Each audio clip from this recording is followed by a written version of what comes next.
lagi ya. Kita akan ibadah lagi pada hari ini. Adik-adik harus datang dengan penuh sukacita untuk memuji Tuhan. Nah sekarang kita akan memulai dengan lagu yang pertama. Boleh diajak adiknya, boleh diajak kakaknya, atau ajak mama papanya juga. Karena lagu ini kita akan pakai gerakan ya. Yuk sama-sama kita akan menyanyikan lagu Biarpun Gunung-Gunung Beranjak.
Dalam kehidupan kita semua, kehidupan adik-adik, mungkin kalanya kalian merasa sedih ya, atau ada kalanya kalian merasa mama papa marah kepada kita karena kita berbuat salah ya. Tetapi ingat, Tuhan tidak pernah meninggalkan kita. Syaratnya apa? Berdoa, datang kepada Tuhan, minta penyertaan Tuhan. Nah sekarang sebelum kita memulai ibadah kita, mari sama-sama kita tundukkan kepala. Kita akan berdoa. Mari kita berdoa. Kita bersatu dalam doa. Selamat pagi Tuhan Yesus. Terima kasih atas berkat yang Kau berikan kepada kami. Tuhan Yesus, bentar lagi kami mau memuji dan memuliakan nama-Mu. Sertai kami Tuhan Yesus, agar kami dapat mendengarkan firman-Mu dengan baik. Terima kasih Tuhan Yesus. Dalam nama Tuhan Yesus kami berdoa dan mengucap syukur. Haleluya. Amin. Nah adik-adik, tadi kita sudah memuji Tuhan satu lagu. Sekarang kita mau nyanyi lagi ya adik-adik. Kalau kita jalan bersama Yesus, wah, jalan serta Yesus setiap hari, percaya bahwa Tuhan akan menuntun langkah kita menuju hal yang benar. Jadi kalau kita udah mulai mikir, saya mau berbuat nakal, Tuhan akan ingatkan kita ya, nggak boleh, karena kita selalu berjalan bersama Tuhan. Pasti tahu kan ya lagunya ya. Nah kita akan nyanyikan lagu Jalan Serta Yesus. Tapi Kak Prisi pengen kita juga gerak, sekalian olahraga, sekalian memuji Tuhan ya. Ajakin yuk mama papahnya juga, bilang mama papa, ayo kita olahraga. Siap. Jalan serta Yesus, jalan sertanya setiap hari. Jalan serta Yesus, serta Yesus selamanya. Jalan dalam suka, jalan dalam duka, jalan sertanya setiap hari. Jalan serta Yesus, serta Yesus.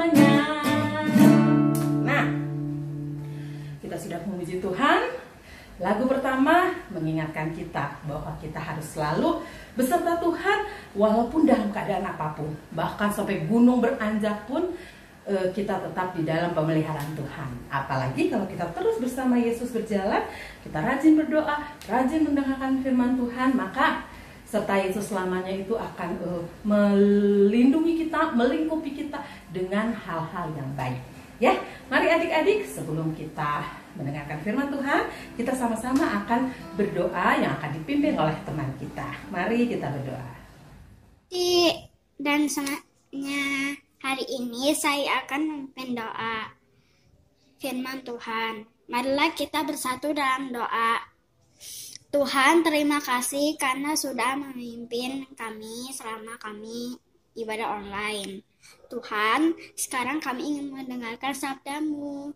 Bukalah mata hati kami dan telinga kami agar bisa mendengarkannya dengan baik. Dan semoga ibadah online hari ini berjalan dengan lancar. Terima kasih Tuhan, hanya dalam nama-Mu kami berdoa dan mengucap syukur. Haleluya, amin. Selamat pagi adik-adik, selamat hari Minggu, dan hari ini kita akan mendengarkan firman Tuhan, yaitu mengenai Raja Yosafat.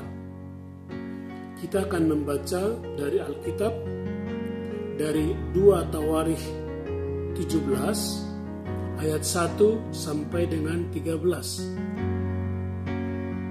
Maka Yosafat, anaknya, menjadi raja menggantikan dia. Sebagai pemimpin Israel, ia memperkuat dirinya dengan menempatkan tentara di semua kota yang berkubu di Yehuda dan pasukan-pasukan pendudukan di tanah Yehuda serta di kota-kota Efraim yang direbut oleh Asa ayahnya. Dan Tuhan menyertai Yosafat karena ia hidup mengikuti jejak yang dahulu dari Daud, bapa leluhurnya, dan tidak mencari Baal-Baal, melainkan mencari Allah, ayahnya. Ia hidup menurut perintah-perintahnya dan tidak berbuat seperti Israel.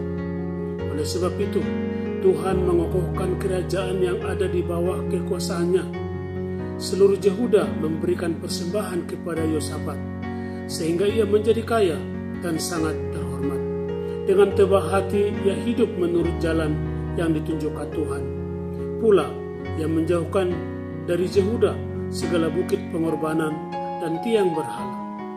Pada tahun ketiga pemerintahannya, ia mengutus beberapa pembesarnya, yakni Ben-Hail, Obadjah, Sakaria, Netanael, dan Mika untuk mengajar di kota-kota Yehuda.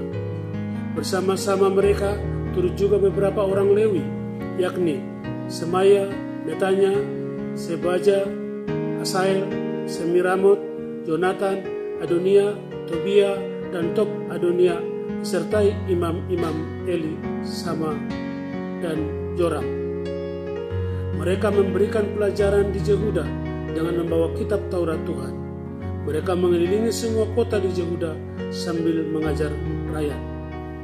Ketakutan yang dari Tuhan menimpa semua kerajaan di negeri-negeri sekeliling Yehuda, sehingga mereka tidak berani berperang melawan Yosafat. Dari antara orang-orang Filistin ada yang membawa kepada Yosafat persembahan dan perak sebagai upeti.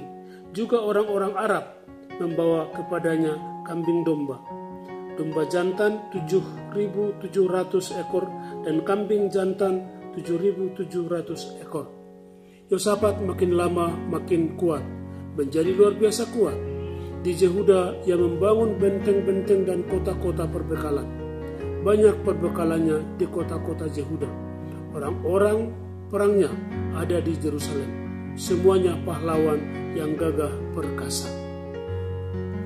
Itulah bacaan firman Tuhan hari ini, di mana berita yang akan kita dengarkan adalah mengenai Raja Yosafat. Raja Yosafat dikokohkan oleh Tuhan karena apa?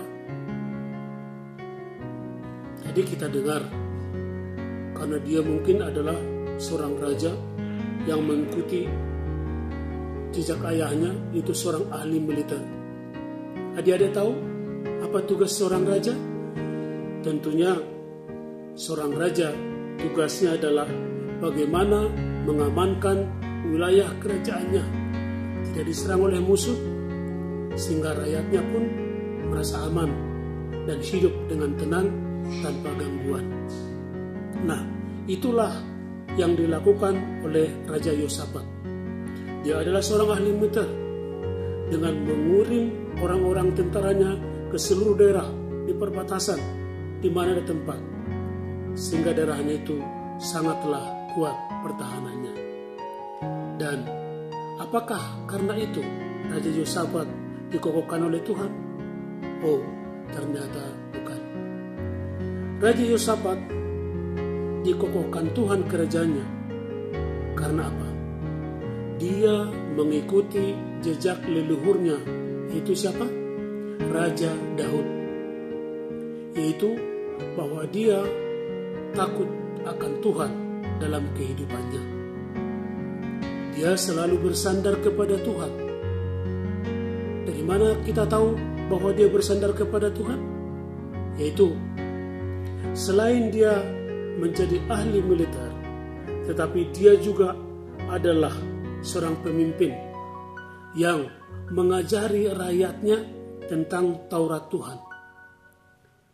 Dia mengutus guru-guru Taurat ke seluruh wilayah Yehuda,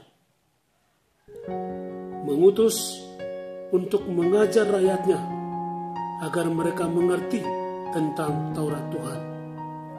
Dan itu membuat rakyatnya juga merasa ada damai, merasa ada penyertaan Tuhan dalam kehidupan mereka, sehingga rakyatnya pun merasakan aman dan tentram. Apalagi dia juga menghapus persembahan berhala dengan menghancurkan bukit-bukit pengorbanan dan juga menghancurkan tiang-tiang berhala. Nah, adik-adik, jelaslah di sini bahwa Raja Yosafat, walaupun dia orang yang hebat, yang pandai dalam strategi, pandai sebagai seorang raja, namun kunci tentang kenapa Tuhan mengasihi dia dan mengukuhkan dia adalah karena dia memang bersandar kepada pimpinan Tuhan. Dia mengikuti jejak leluhurnya Raja Daud yang selalu mengandalkan apa yang telah Tuhan sampaikan kepadanya. Inilah makanya Raja Yosafat makin hari dia makin hebat kerajaannya, makin hari dia makin kaya. Kenapa dia makin kaya? Karena rakyatnya dengan sukarela memberikan persembahan. Bukan hanya dari rakyatnya saja, rakyat negara sebelahnya pun ikut memberikan persembahan, seperti Filistin dan Arab lainnya. Itulah hebatnya seorang Raja Yosafat. Dan yang hebat lagi, orang lain atau penguasa-penguasa di sekeliling wilayahnya pun sangat gentar, sehingga mereka tidak berani menyerbu ataupun menyerang wilayah Yehuda, karena Tuhan ada di pihaknya. Kenapa ada Tuhan di pihaknya? Karena Raja Yosafat dan rakyatnya bersatu menerima firman Tuhan. Artinya apa? Itulah kunci kesuksesannya. Kalau hanya dengan keahlian, kemampuannya, kepintarannya, itu tidak akan bermanfaat apapun. Namun, apapun yang ada pada dirinya, keahliannya, kepintarannya, kebijaksananya, akan mendapat sesuatu yang hebat yang dikokohkan kalau dia bersandar kepada Tuhan. Bagaimana dengan adik-adik saat ini? Di tengah situasi sekarang seperti pandemi kan, kita ada rasa khawatir, kita rasa was-was, hidup kemana-mana agak susah, rasa takut. Nah, hari ini kita belajar dari seorang Raja Yosafat. Jangan takut. Tetaplah berjalan, tetaplah beraktivitas dengan baik, dengan menjaga mungkin seperti protokol kesehatan. Namun yang pasti adalah selalu berdoa dan bersandar kepada pimpinan Tuhan. Kenapa? Karena Tuhanlah yang berdaulat di mana-mana tempat. Mau di surga, mau di bumi, di mana saja. Tuhan akan selalu hadir. Karena Dia Maha Kuasa, Maha Mengasihi, dan juga penuh kasih setia. Dia akan mengasihi semua orang yang selalu datang kepadanya menyandarkan dirinya. Adik-adik, itulah pesan hari ini, hari Minggu ini. Raja Yosafat. Tahu artinya Raja Yosafat itu? Yosafat itu artinya adalah Tuhan telah menghakimi. Ingatlah, Yosafat walaupun dia pintar, walaupun dia pintar strateginya tuh, tetap dia yang utamanya kuncinya adalah dia bersandar kepada Tuhan. Mari kita semua selalu bersandar kepada Tuhan, sehingga segala sesuatu yang kita lakukan, segala sesuatu yang kita katakan, segala sesuatu yang kita pikirkan, maka Tuhan akan berkenan. Dan kita pun akan mendapat anugerah Tuhan, yaitu apa? Damai sejahtera. Demikianlah cerita hari ini. Jangan lupa Raja Yosafat yang mengikuti leluhurnya Raja Daud, yang selalu mengandalkan atau bersandar kepada Tuhan. Nah, sebagai ayat hafalan hari ini diambil dari Mazmur 119 ayat yang kedua. Berbahagialah orang-orang yang memegang peringatan-peringatannya, yang mencari Dia dengan segenap hati. Selamat pagi adik-adik, selamat hari Minggu, selamat beraktivitas. Tuhan memberkati. Salam. Adik-adik, tadi kita telah mendengarkan cerita firman Tuhan. Saatnya kita mau memberikan persembahan. Adik-adik boleh mengumpulkannya di rumah masing-masing dan disimpan oleh mama atau papahnya. Nanti kalau kita boleh ibadah lagi di gereja, adik-adik boleh mengumpulkannya kepada kakak-kakak sekolah minggu.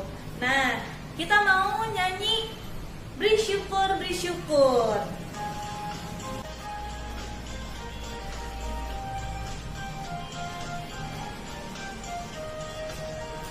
Beri syukur, bila syukur, beri syukur.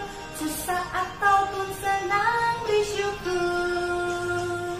Panjatkan doamu sepenuh hatimu, kasihnya Yesus jadi milikmu. Sekali lagi, beri syukur, bila syukur, beri syukur.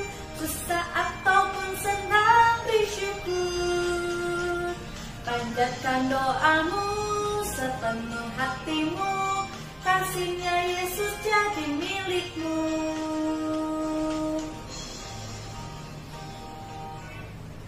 Adik-adik, mari kita berdoa. Tuhan Yesus, kami kembali datang ke hadirat-Mu. Saat ini kami mau bawa persembahan kami. Kiranya persembahan ini menjadi berkat untuk gereja-Mu, dan kiranya Tuhan yang berkati mama papa yang juga memberikannya melalui anak-anak sekolah minggu. Terima kasih Tuhan, di dalam nama Tuhan Yesus Kristus kami berdoa. Amin. Nah adik-adik, demikian firman Tuhan pada hari ini. Dan sebelum kita beraktivitas kembali, mari bersama-sama kita akan menutup ibadah kita di dalam doa. Mari kita berdoa. Ya Tuhan, Allah Bapa kami mengucap syukur Tuhan, kami boleh mengikuti ibadah pada hari ini. Tuhan, ajarlah kami, tuntunlah langkah kami, agar kami boleh hidup seturut kehendak Tuhan. Kami juga mau berdoa buat papa mama kami, bagi oma opa kami, bagi kakak dan adik kami Tuhan. Tolong berkati pula mereka, dan biarlah kami semua diberi kesehatan dan Berkatilah juga usaha pekerjaan orang tua kami Tuhan. Saat ini kami akan melanjutkan aktivitas kami, biarlah kami selalu dalam perlindungan Tuhan. Hanya dalam nama anakmu Yesus Kristus Tuhan dan Juru Selamat kami sudah berdoa. Amin.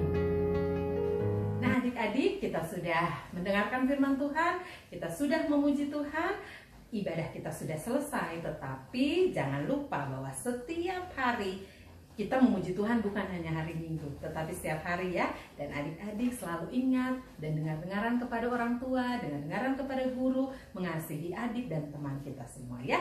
Jangan lupa untuk menghafalkan ayat hafalan yang sudah diberikan oleh Pak Welseng ya. Kirimkan video kalian ke grup seperti biasa ya, lewat Mama Papa.